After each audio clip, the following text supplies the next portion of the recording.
folks. Welcome to season 7 of our On the Call series produced by the Stars Among Us. This is Ozzy. Very happy that you've tuned into this thank you tour of mine, as each episode is a thank you card to those who have impacted my life. So on this 5th episode of season 7, I'm shining light on Dr. Carol LaChapelle. Hello, Carol. Hello, Ozzy. Thank you for having me. You're most welcome. This was a long time coming. So to introduce you to my audience, guys, Carol holds a PhD from UTT, which is the University of Trinidad and Tobago, and Masters of Arts from the University of the West Indies. She's a graduate of the London College of Dance and Drama, Dartford College of Education, University of London, Artistic Director of the La Chapelle Dance Company of Trinidad and Tobago. She's the first Trinidadian to gain honors in the Royal Academy Ballet examinations. She is St.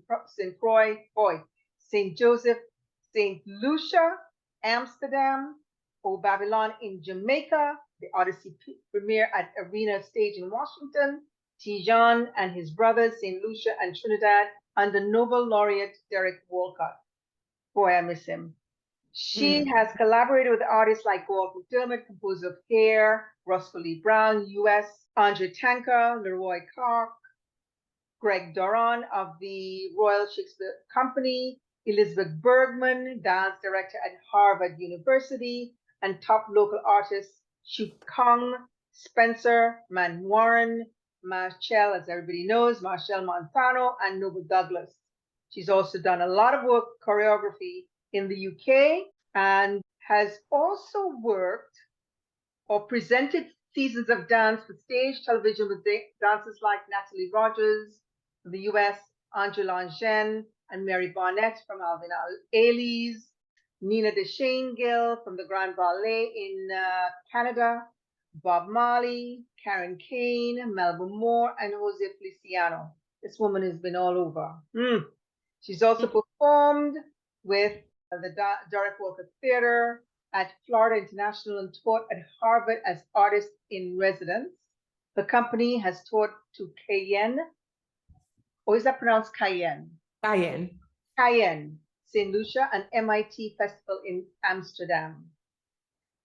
In terms of awards, they include Outstanding Choreography in Theater in 2003 for the Carnival Messiah, and Best Actress for Testimony in 1991. She's the winner of 5 Cacique Awards for Choreography in Theater, the President's Award for Excellence in the Arts, the National Dance Association Emeritus Award, and International Women Award for Pioneering Women. In 2012, she received the NWAC Award for Outstanding Contribution to Development in the Arts, and in 2019, she was honored by the Rotary Club and as a cultural legend by the Ministry of Culture. Oh my gosh. In 2020, she was honored by the Queen's Hall on International Teachers' Day. Okay, she has served as arts coordinator and assistant professor in dance at UTT until 2018, served on the VAPA team for the diploma in ed at UB in 2019, and currently MA supervisor at APA UTT. She has presented Zoom sessions on Dancing the Mass that I haven't seen, I want to see, in London, Canada, and the Caribbean. So guys, that is just a smattering of what Dr. LaChapelle, whom I know as Carol LaChapelle, holds, a smattering. So Carol, talk to me about, you're an award winner, you're a dancer, you're a dance educator, you're a choreographer nationally and internationally, you're a producer within the Caribbean Basin, you're a director, you've been a judge, dance examiner, board member.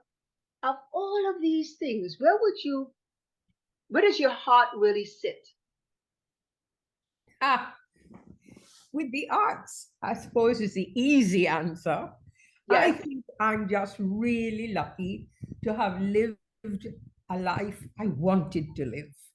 You know, it's one thing to have a dream of becoming a doctor, a lawyer, you know, a scientist. Mhm. It's quite another to live it, because being born in the Caribbean often means or meant, we have grown, meant that you couldn't always achieve what you wanted to. It was normal that you could decide at age 5, 6, 10, 15 that you wanted to be a scientist, you know, a rocket scientist. I'm being ridiculous.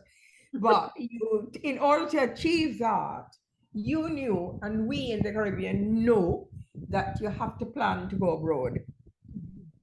You have to, how is that going to happen? Where are you going to go? The career path is not laid out for us in our little island, you know, or in the islands. So I'm very, very lucky in that respect. My parents did gawk when I said I wanted to be a choreographer. When I first said the word in Trinidad, people said, spell it. You know, what's that? Right? That's so long ago that it was. But I knew that I wanted to compose dances, which became, of course, the director and being in charge of the choreography in theater. So it was more than let's string together a series of steps. Mhm. But that was really the dream of the child who saw dance on stage by, I think it was the Australian Ballet, and thought, wow, I want to do that. I Mhm. want to be part of that. You know, and I was fortunate to find a way. I had a teacher who supported me, who got me a dance scholarship. Then I won my own national scholarship, and I surprised them when I said, no, no, no, no, no, I'm not doing science, I'm doing dance.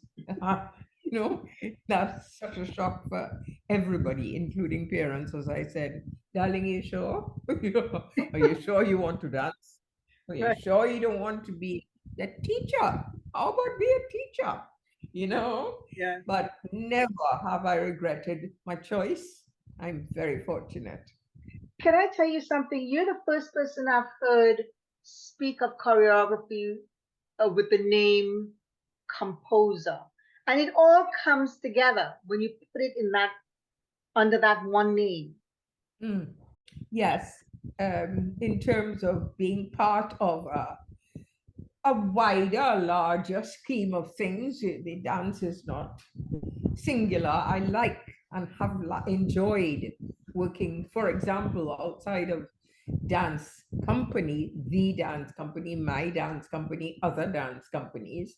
I really enjoyed working with Derek Walcott, who was creating theater for us in the 70s and making his mark in the world. You Mhm. were part of that, I Yes, remember, right? I yes. got a picture right in front of me of a group of dancers, including Ossie Stewart. Yes, in Oh Babylon it was. There you go. Beautiful picture of you. Oh. Anyway, but you know, Derek gave me the opportunity to create dance within, and that's the word compose, within the setting of his theater, of his drama, of what he was trying to create and present to the world. And I was then able to have my little space in there that I could make the dance speak as well. So it was a lot more than, and as I said before, stringing together steps to make pretty Mhm. patterns, you know? Mhm. You know, you had said something to me back when you were teaching me and teaching others as well. And you said, always be disciplined in your form and protect your needs. I've never forgotten that. Yeah, good, And good. and that discipline, again from dance, what has taken me through life. Oh, wonderful, Yes. wonderful.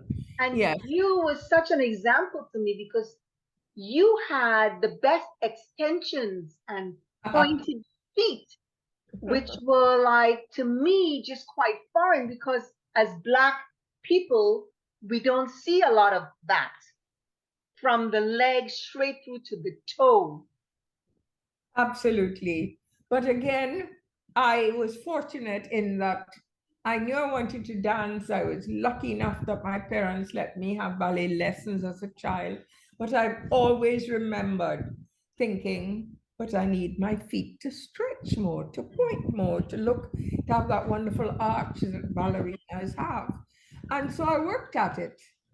You know, fortunately, I didn't have flat feet, but I knew I had to work at it, as in everything else in one's life. You want to be good, you've got to work at it. It doesn't come naturally, you know? Yeah. Well, as a dance educator, what did that really mean to you? Ah, well, again, there's a transition of leaving a place like England, where there's so many wonderful dance companies, from the Royal to the Festival, etc., etc. So many opportunities, so many communities that put on excellent shows and dance performances. And then you come back to Trinidad or the Caribbean, and we have really good, really powerful, really strong, really exciting folk groups. And where do these folk groups go?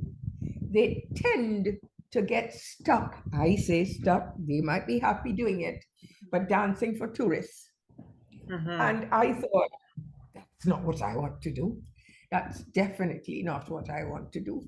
I've got to find a way of using all this technique that I now have, that I now can control.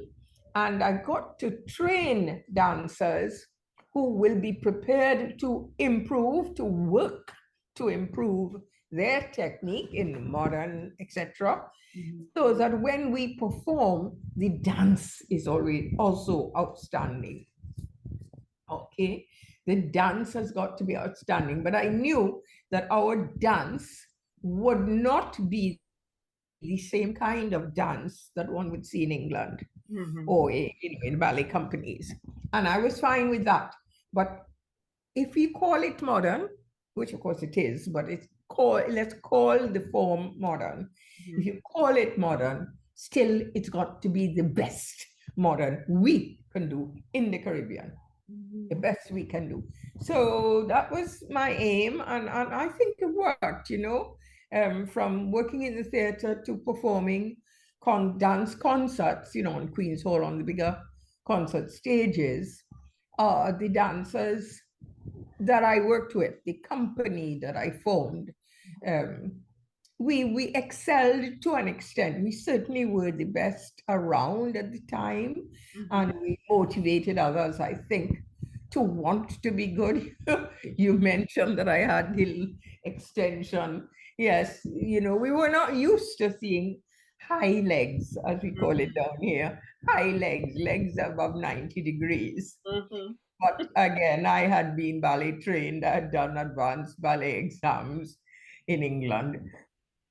So yes, I was able to do all of those things and to try and get them from my dancers. All you need is a training.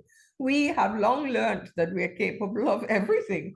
Black, white, blue, or pink. You know, it has nothing to do with who you are. It has to do with what you want, what you demand of yourself, what you want to achieve in your sphere. You in the area of producing, you've done quite a bit, from Carifesta to presenting Cuba's Ballet Contemporanea to TT in Barbados. Tell me about the direction and choreography that you did for Redemption for Holder's 2006 season. Ah, gosh, that's a memory. I have to go back a little in my head and pull that out. But I was fortunate to have quite a good relationship with Barbados. And the Holder's season is very well known. Pavarotti sang there or something. So when I was asked by the EFAS committee to come and choreograph, and then they changed it into Would You Direct, the production, I was quite chuffed. Yes, please. You know, you always get those opportunities because, again, I'm looking at a brand new career. As I said, nobody knew how to spell choreographer. So it's one thing to say you're a choreographer. It's another thing for this little black girl to start a dance school and then start a dance company. Now she's calling herself a director and an artistic producing. Hello. So my career was growing and I was moving ahead happily, but I was also learning and breaking new ground all the time. Redemption, it was history. And I was really, really pleased to be asked to do it. We auditioned dancers across the board. Some were better dancers than actors, some were better actors than dancers.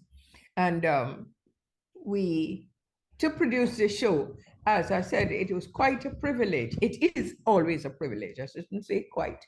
It is a privilege to have been asked to produce a show for Holders Season. I'm very proud of that aspect of it.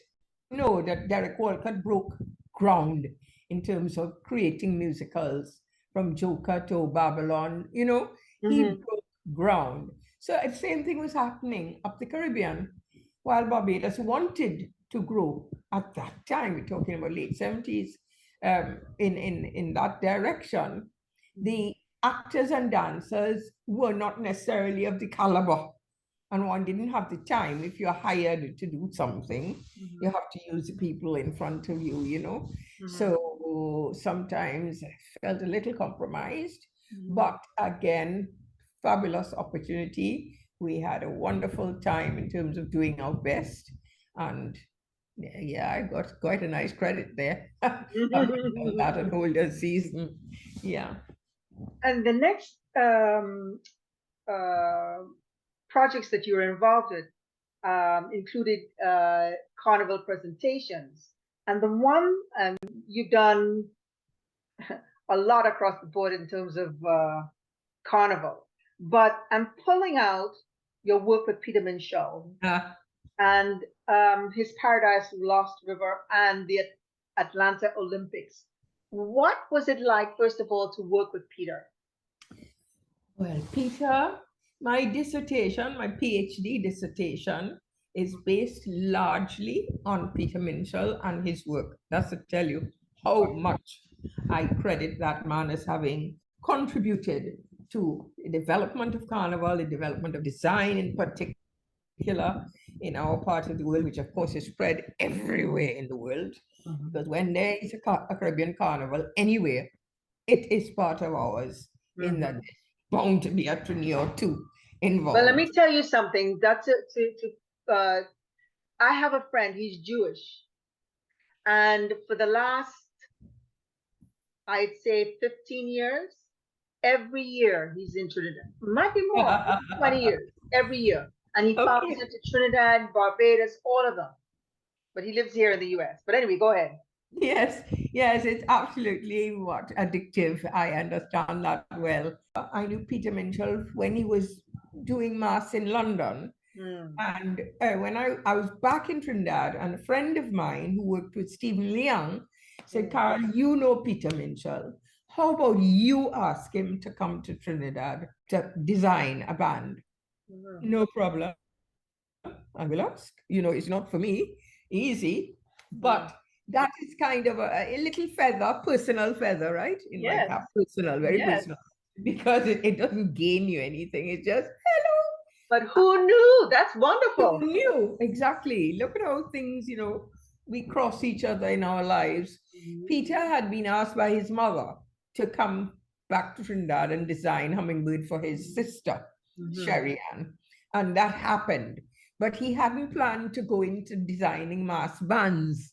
You see the difference? Yes. So having gone to Peter's apartment in London and handed him the letter requesting that he come and do this, design this band, he then turns around and says, I have an idea. And he starts reading poetry to me. And I remember Peter made me breakfast. So again, these are the little personal, special moments in one's life that I'm sharing. And thanks for the reveal on my podcast. Yes. And so when he did come down the following year to work on Peter works. It's not just that he's genius in terms of design. He works until he drops. I had a wonderful time hanging around the camp. Right. Putting in the odd sequin and feather. It was not essential that I did it. People were doing what they were doing, and I was, as we say, liming. But that was the start of it for me, because there was the important moment with the letter, and then was his coming to do. And then I remember, walking into the savannah with Peter and Sharianne with the hummingbird, who's really supposed to be a children's carnival queen, that historically went on to win the adult carnival queen. But I was a person, this is my personal again, who put the main, like a tikka in the Indian culture, where you put the dot in the center of the forehead. Yes. I did that with Sharianne and the hummingbird costume. I'm being silly, but I love those little moments. Yes. So, yeah, that was that. And I went from that into choreographing the opening of Minshall's bands. So like River, etc. The bunch of dancers, we were going to dance, play mass, as we say in this section anyway. But I would choreograph something simple but interesting.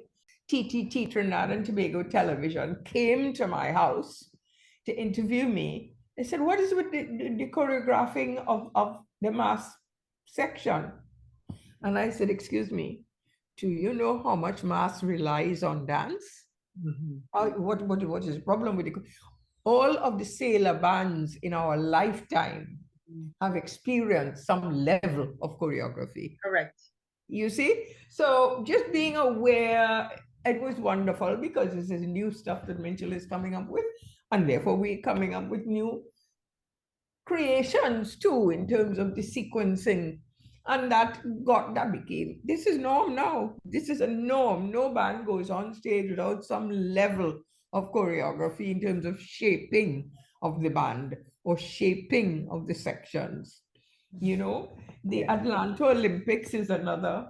I'm giving you a very personal viewpoint of all of these experiences, because I thought I was going to lime again. I don't approach the mass in the same way as I approach dance, theater, choreography, right? Right. The mass, I'm responsible for a certain aspect of it. I am no good at making or, constructing a costume. You see my point? Yes. So, but being there and being there with Alison Brown, who was Minshall's Carnival Queen, and then by then an established Carnival Queen around the world in terms of her expertise and a number of places, including Paris, etc., that she had presented mass at.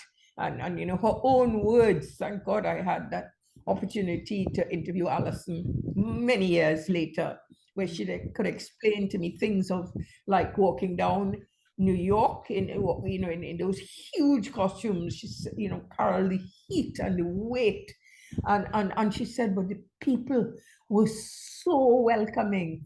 There's no way she was going to stop, hours later, because it was just, and you can just feel it. You can feel that amazing, wonderful, the welcoming, playing tan and going through the streets of New York. And just people saying, this is waiting. All right, so I'm at Atlanta Olympics, and I am helping, because of liming, remember, in a mass camp I lime. And I'm helping to decorate the wings, big wings.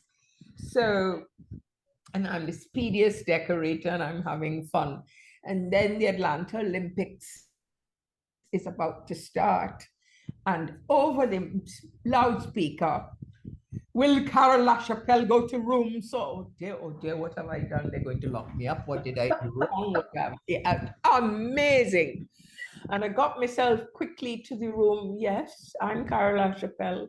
We need you, come quickly, come quickly. And I fly in the room. You have to do a new wing because the other wing has broken and you're the only person who could do a wing. You know, I really should write a book. Reminiscing is wonderful, but it was great.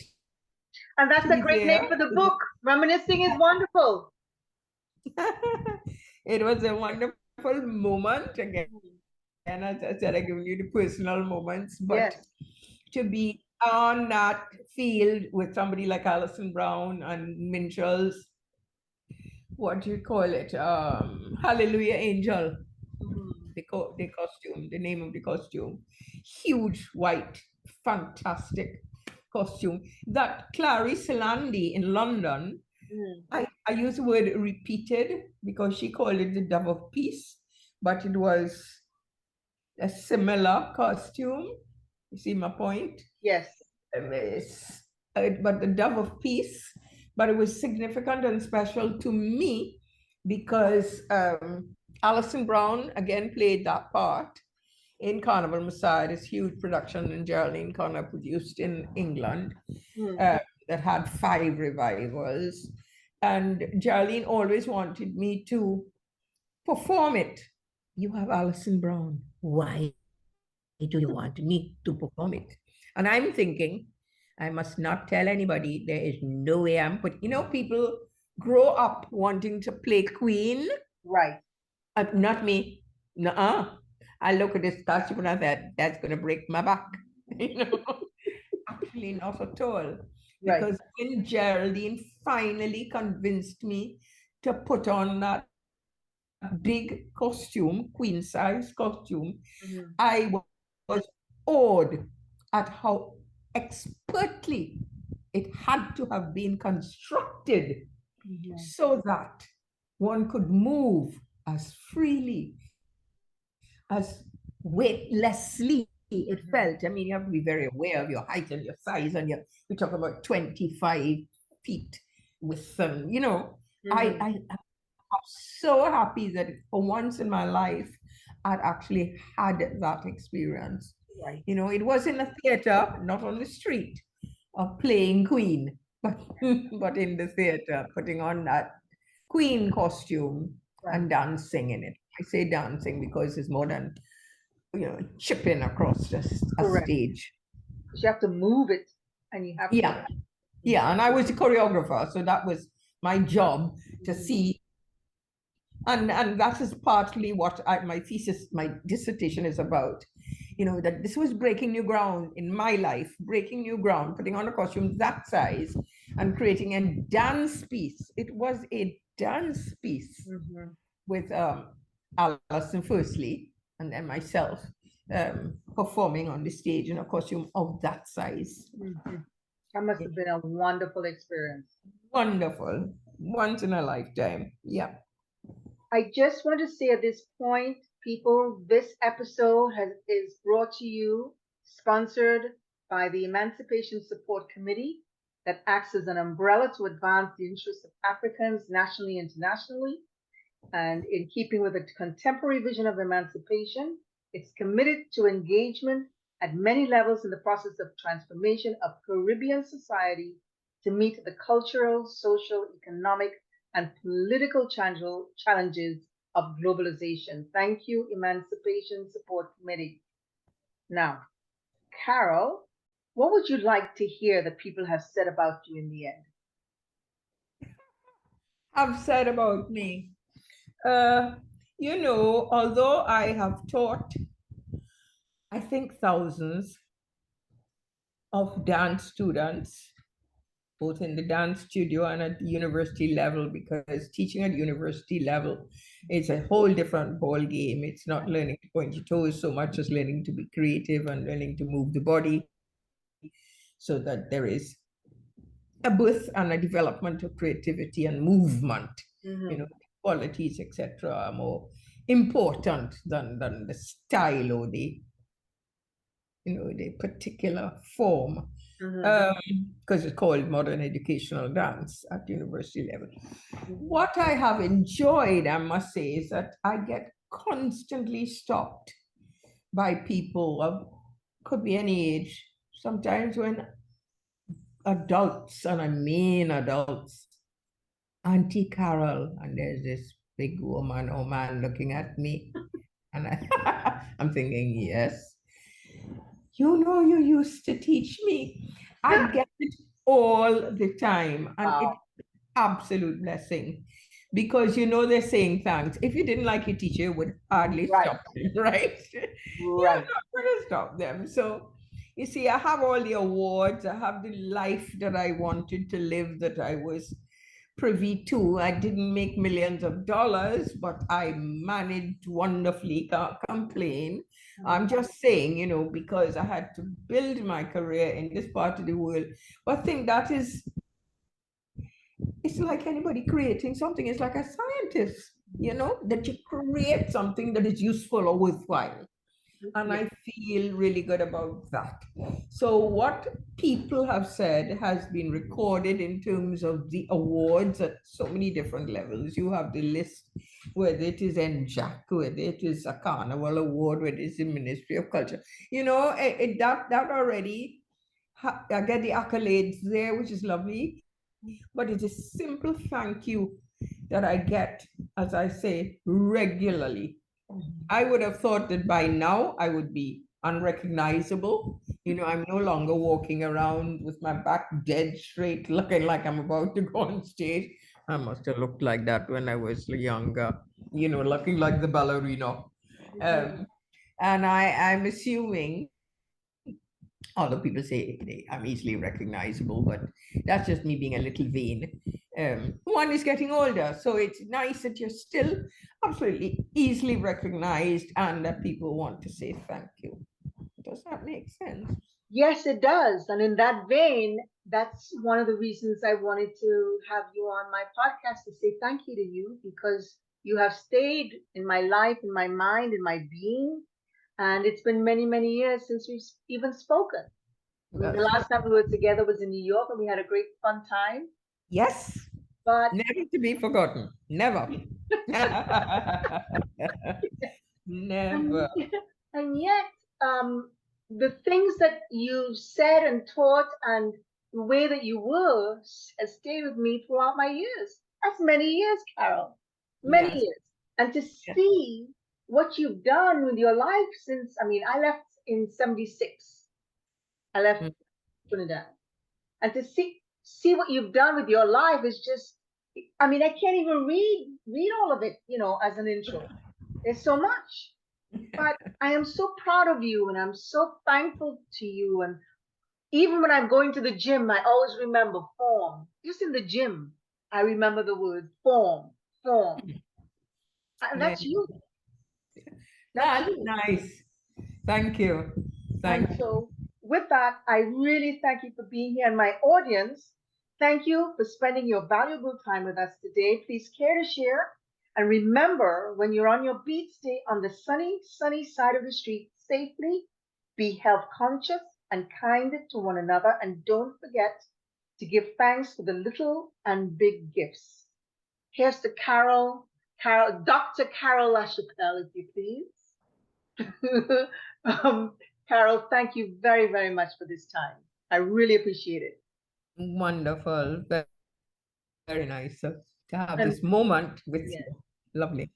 Thank you. Thank you for the memories. Thank you for the time. I look forward to the next trip that I make down there so we can actually spend some good time together. And I could come and see that picture that you have of me. Oh my Lord. I posted to you. Okay, my love. Thank you. Take care. Bye. Bye.